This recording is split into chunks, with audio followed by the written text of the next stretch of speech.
Hi, honey. I've got a reading for you for Thursday, February 12th, 2026. Let's see what the universe wants us to keep in mind today.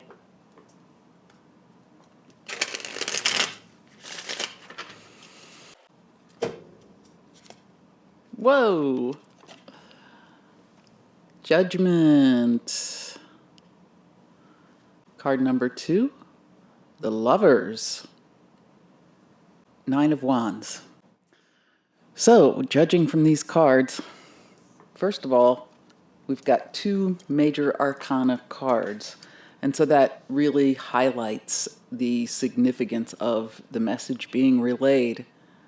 It's something that it transcends our normal humdrum everyday lives. We're really being called to make a decision about something in our lives, whether it's about love and relationships or not. We're being called to wake up to the new possibilities. That's pretty exciting. And then the next card, the Lovers.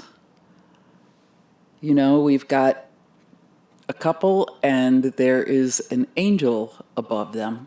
Let me listen for a minute to hear what the universe has to say about these cards.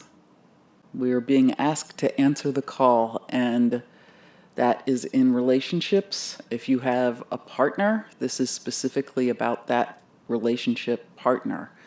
It can also be about our relationship with ourselves on another level, like the positive and negative within ourselves, our bright and our dark, to really consider how to balance those things.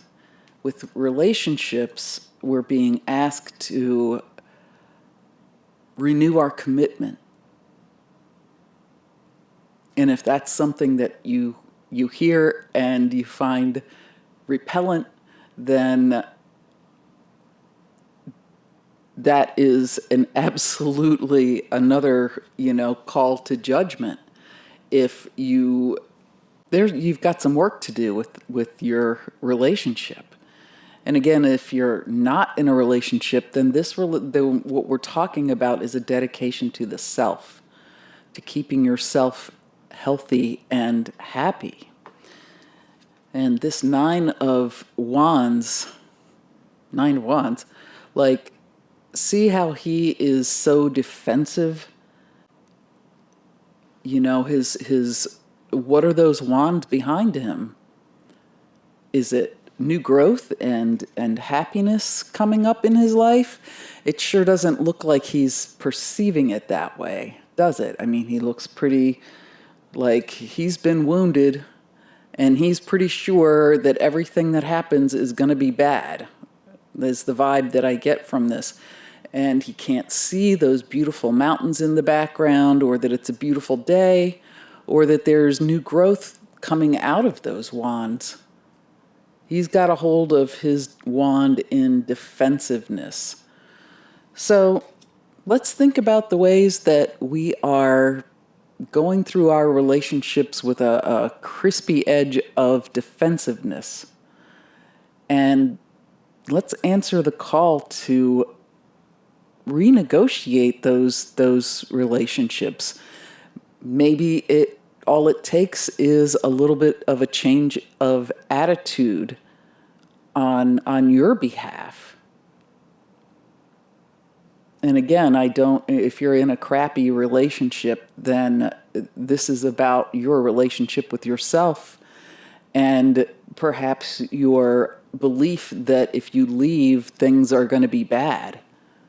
That's how we make things bad when we make decisions, is if we're convinced that it's going to be bad, right? So if we can get past our defensiveness, like, see how he's got that wound. There's something wrong with his mind, and we're not talking about just putting down our defenses and letting people walk all over us, But we can really alienate other people with our own attitude. And when we're talking to people, if all we can do is think of how we're going to refute or best the other person, like they got a B plus, so you got to tell them that you got an A, and it's urgent, instead of listening to them and celebrating their thing, really being there with the other person, united together under the arms of the angel. How can we listen to each other? And it all starts with this judgment. We can decide who we're going to be. We can decide if we're going to be an open listener and have that back and forth. Even within ourselves, are we going to listen to ourselves? Or are we going to just stick in that defensive mode all the time? Not very fun. And let's see what's on the bottom of the deck. We have the King of Cups. And, like, have a good look at this guy. He's got a ship in the background. He's got a big fish in the background. But the waves are all kind of frothy and tempest-tossed keeps coming to mind. So we can get carried away by our emotions or our more creative desires, because it always feels to me like the King of Cups is, keeping everything down so that he can rule over top of it, instead of integrating the things into his life, like the Queen of Cups, like she is connected to the water and he's rising above it. And it's important sometimes to rise above our emotional reactions, but other times, tamping down our genuine feelings, we're not living life to the fullest, even if those feelings are, oh my God, I've got to get out of this relationship, or and we have to decide how the lovers within ourselves, the person that you talk to inside of yourself when you're just thinking, what's that person doing? Are they feeling defensive all the time? Anyway, let's keep an eye on our defensiveness, and if it feels right,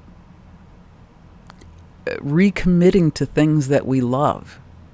We don't have to make a big grand announcement or anything, but emotionally committing to the things we love open-heartedly, and not from a place of defensiveness. Okay? Because remember, I love you, and the universe loves you even more. I'll see you tomorrow. Bye.